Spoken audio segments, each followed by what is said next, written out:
जय जगन्नाथ सांग मैंने जमी दिन सारा कम करे सबुदिन संध्यारे भागवत पढ़े आज मु भागवत पढ़ा जाऊँगी। भागवत कहुई भक्ति हूँ एक सर्वोच्च मार्ग। भगवान को मनुष्य जदि निष्ठार सहित भक्ति करे ना तार जीवन एक पवित्र हो जाए।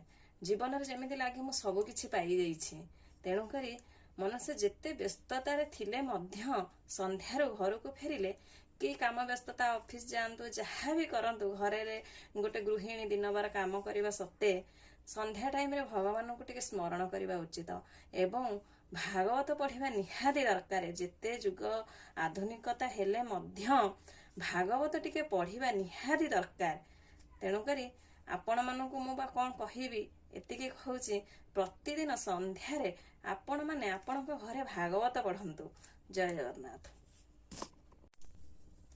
हेमंत अवधूत वेश विदुर भ्रमे पुण्य देश हरितोषण व्रत जेते तपदोषई अविरते हेमंत भारत बरसे काले मिलिला से प्रभासे तहु शुणिला